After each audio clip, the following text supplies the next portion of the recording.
નમસ્તે મિત્રો. ભારતના મહાન સંત, રહસ્યવાદી કવિ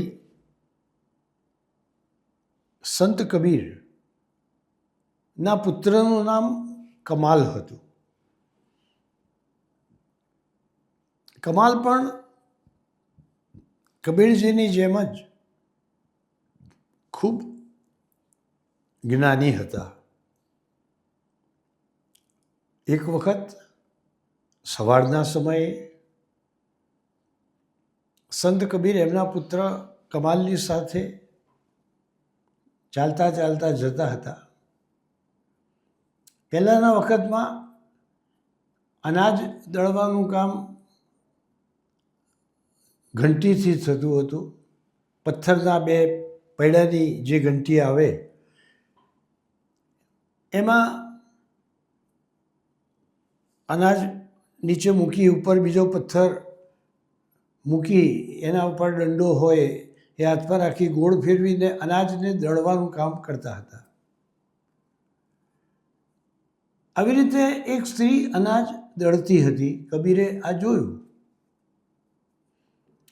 તો આ દ્રશ્ય જોતાં જ કબીરના મુખેથી જ્ઞાન સભર એક દોહો પ્રગટ થઈ ગયો. ચલતી ચક્કી દેખ કે દિયા કબીરા રોય, दो पाटन के बीच में साबुत बचा न कोई. કબીર કહે છે, કમાલ જોતો ખરો, આ બંને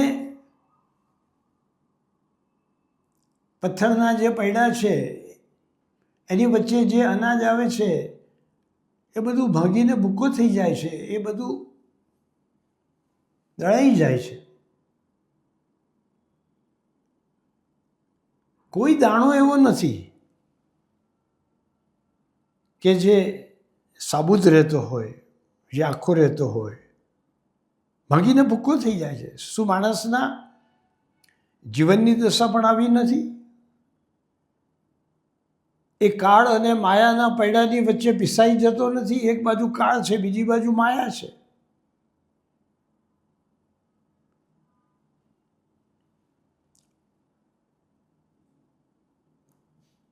માણસની આ દશા જોઈ કબીરને કરુણા ઉત્પન્ન થાય અને એ અનાજના દાણા પીસાતા જોયા એના ઉપરથી એ માણસની દશાનો વિચાર કર્યો અને એમની આંખમાં આંસુ આવી ગયા. ચલતી ચક્કી દેખ કે દિયા કબીરા રોય. શું દરેક માણસની આવી જ દશા છે? દરેકને કાળમાં માયામાં પીસાવાનું જ છે? માયા, મોહ, આસક્તિ, આ બધું શું એને જીવનમાં દુઃખ આપવા માટે જ સર્જાયેલા છે? એનાથી બચવાનો કોઈ ઉપાય જ નથી. કબીરની જેમ એમના પુત્ર પણ કવિ પણ હતા અને જ્ઞાની પણ હતા અને કદાચ કબીર કરતાંય વધારે એ સમજુ હતા, જ્ઞાની હતા.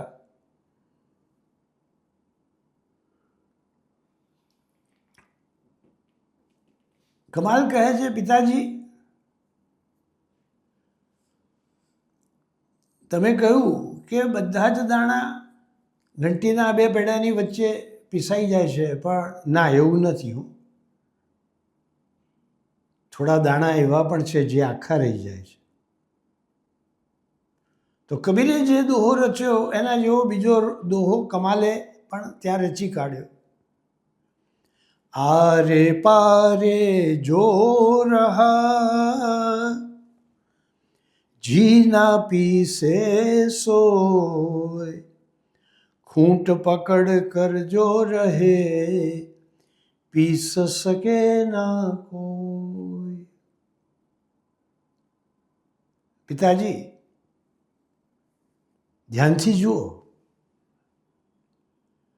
જે દાણા એનો જે વચ્ચેનો ખીટાનો ભાગ છે, જે પોલો છે, એની આગળ પાછળ દૂર જતા રહ્યા છે, એ બધા પીસાઈ ગયા છે.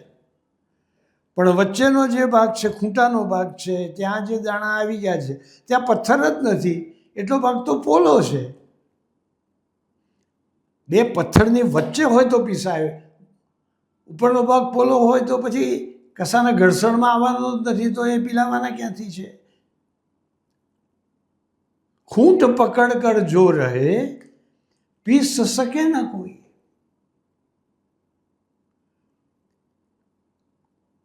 જે ખૂંટાના નીચે આવી ગયા છે એને કોઈ પીસી શકતું નથી. એવી રીતે ખૂંટો એટલે આખા જગતનો આધાર. એ ઘંટીને ચાલવા માટે ખૂંટો જરૂરી છે. એમાં જગતને ચલાવનાર ઈશ્વર છે. ઈશ્વર બધાના કરતા હરતા છે. જે ઈશ્વરના ચરણનો આશ્રય લઈ લે છે એને માયા શું કે મોહ શું કે કાળ શું, કોઈનો ડર રહેતો નથી. ગીતામાં જ ભગવાન બોલ્યા છે, દૈવી એશા ગુણમયી મમ માયા દુરત્યયા મામેવ એ પ્રપદ્યંતે માયામેતામ તરંતિ તે. હે અર્જુન, આ દેવી એવી ગુણમયી મારી માયા, એને તરવાનું કામ બહુ અઘરું છે. એ માયાથી મુક્ત થવાનું કામ આમ તો બહુ અઘરું છે.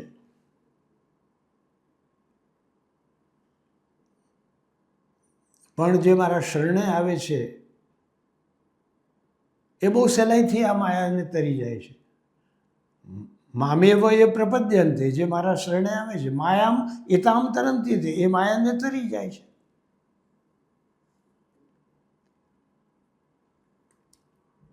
ભગવાનના શરણમાં આવ્યા પછી નથી માયા, નથી મોહ, નથી અહંકાર, નથી વિકાર, કોઈ વસ્તુ ત્યાં ટકી શકતી નથી. જ્યાં ભગવાન આવ્યા કે માયા દૂર થઈ ગઈ. જ્યાં ભગવાન આવ્યા ત્યાં કાળ પણ એનો પ્રભાવ બતાવી શકતો નથી. કાળ એટલે મૃત્યુ. મૃત્યુથી બચવાને માટે પણ એક જ ઉપાય છે, ભગવાનના ચરણ. એકવાર કાશીના રાજા કમાલ પાસે આવ્યા. કબીરજી અને કમાલમાં એક તફાવત હતો કે કબીરજી ક્યારે પણ કોઈની કોઈ પણ વસ્તુ ભેટ તરીકે સ્વીકારતા નહોતા. એ ગમે એટલો આગ્રહ કરે તો પણ ના સ્વીકારે, ના પાડે કે મારે આ વણકરનું કામ છે, હું મારો વ્યવસાય કરું છું ને એમાંથી જે પૈસા કમાય છે એનાથી મારો નિર્વાહ થાય છે. એમનો જ દોહો છે, સાईं इतना दीजिए जामे कुटुंब समाए, मैं भी भूखा ना रहूं और साधु ने भूखा જાય. ભગવાન એટલું આપજે કે મારો નિર્વાહ થાય, મારા ઘેર આવનારા અતિથિનો નિર્વાહ થાય, હું ભૂખ્યો ના રહું, મારા ઘેર આવનાર મારો મહેમાન પણ ભૂખ્યો ના રહે.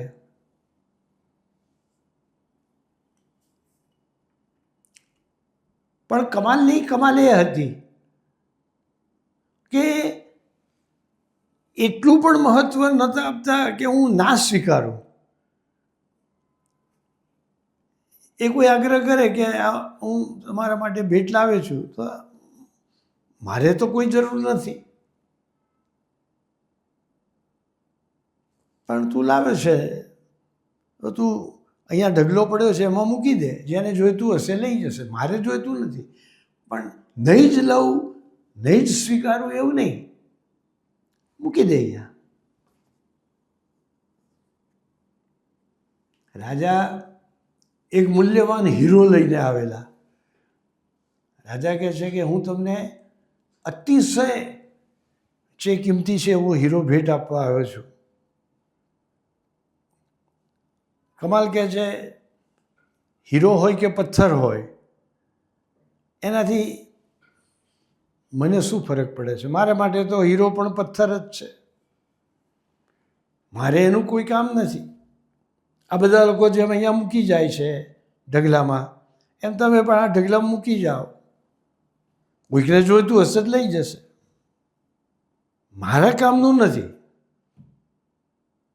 રાજાને થયું કે આટલો બધો મોંઘો હીરો આ ઢગલામાં બધી વસ્તુઓ પડી છે, એમાં થોડું મુકાય. હવે લઈને આવ્યા હતા આપવા માટે, એટલે પાછો કેવી રીતે લઈ જાય? કમાલે તો કહ્યું કે મારે કામનું નથી, તમારે પાછો લઈ જાઓ, લઈ જાઓ. પણ એમને થયું કે ના ના, પાછો તો કેવી રીતે લઈ જાઉં? પણ જીવ પણ ના ચાલ્યો ઢગલામાં મૂકવાનો. એમના મનમાં એમ હતું કે અત્યારે ના પાડે છે, પણ કદાચ મારા ગયા પછી આમાંથી કદાચ બહુ મોંઘી વસ્તુ હોય તો લઈ લેતા હોય. લાઈને હું કસોટી કરું. એ કસોટી કરવાની પણ ઈચ્છા થઈ. એટલે એમણે એ હીરો ઝૂંપડાના ઘાસની અંદર સંતાડીને મૂકી દીધો. એમણે કહ્યું કે હું તમારા ઝૂંપડામાં જ કોઈક જગ્યાએ મૂકીને જઉં છું.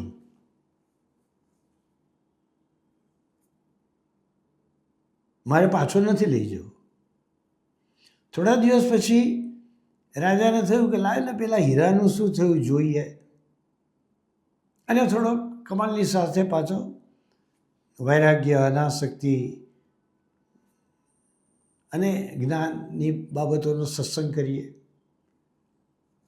થોડી વાર સત્સંગ કર્યા પછી રાજાએ કહ્યું કે પેલો મૂલ્યવાન હીરો હું અહીંયા મૂકીને ગયો હતો, એ તમારે કામ આવ્યો? કમાલ કે છે, તમે બી ખરા માણસ છો. હું તો પહેલેથી કહું છું કે મારા કામની વસ્તુ જ નથી. મારા માટે તો એ અહીંયા કેટલાય પથ્થરો અહીંયા નકામાં રજડે છે, એવો એક પથ્થર છે, મારે શું કામનો છે? હું અહીંયા મૂકીને ગયો હતો. તો કમાલ કહે છે, બધા લોકો જે કંઈક આપવા આવ્યા બધા મૂકીને જ જાય છે, પણ આ બહુ મૂલ્યવાન હીરો હતો એટલે ઢગલામાં નાખી દેવાનું મને મન ના થયું.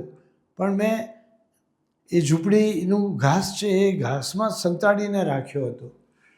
તો કમાલ કહે છે, તમે મૂક્યો હશે તો ત્યાં પડ્યો હશે, જુઓ પડ્યો હશે ત્યાં. અને રાજાએ એ ઘાસ આગું પાછું કરીને જોયું તો જ્યાં એમણે હીરો મૂકેલો હતો ત્યાં હીરો પડેલો જ હતો. રાજાને થયું કે કબીરના પુત્ર કમાલ પણ કેટલા વિરક્ત છે, કેટલા અલિપ્ત છે, કેટલા અનાસક્ત છે અને સાચા જ્ઞાની છે. જગતે કોઈ કારણોથી એને વધારે મૂલ્ય આપ્યું એટલે એ મૂલ્યવાન થઈ ગયો. બાકી એ છે તો ખાણનો પથ્થર જ ને. અને સંતોને માટે તો, જગતના લોકોના માટે કોઈ વસ્તુ ગમે એટલી મૂલ્યવાન હોય, એમના માટે એ મૂલ્યવાન નથી. તો જે વસ્તુ ઈશ્વરની પ્રાપ્તિ માટે ઉપયોગી ના હોય, મૂલ્યવાન એમના માટે હોતી જ નથી. જે વસ્તુ ઈશ્વરની પ્રાપ્તિ માટે કામ લાગે, જ્ઞાન છે, વૈરાગ્ય છે, અનાસક્તિ છે, સદ્ભાવો છે, સદ્ગુણો છે, દયા છે, ક્ષમા છે, કરુણા છે, તો આ રીતે સંત કબીરના પુત્ર કમાલ પણ સંત કબીરના જેટલા જ અનાસક્ત અને સંસારથી અલિપ્ત હતા. અને એમના દોહાઓ થકી એમણે પણ ઘણું બધું જ્ઞાન આપવાનો પ્રયત્ન કર્યો છે. અને આપણે જે દોહો જોયો એમાં પણ એ જ કહે છે કે ઈશ્વરના ચરણનો આશ્રય તમે જો સતત બનાવી રાખશો તો કાળ પણ તમારું કશું બગાડી નહીં શકે. અને માયા મોહ જેવા સંસારના જે ભાવો છે એ ભાવો પણ તમને કોઈપણ પ્રકારનું દુઃખ આપી નહીં શકે.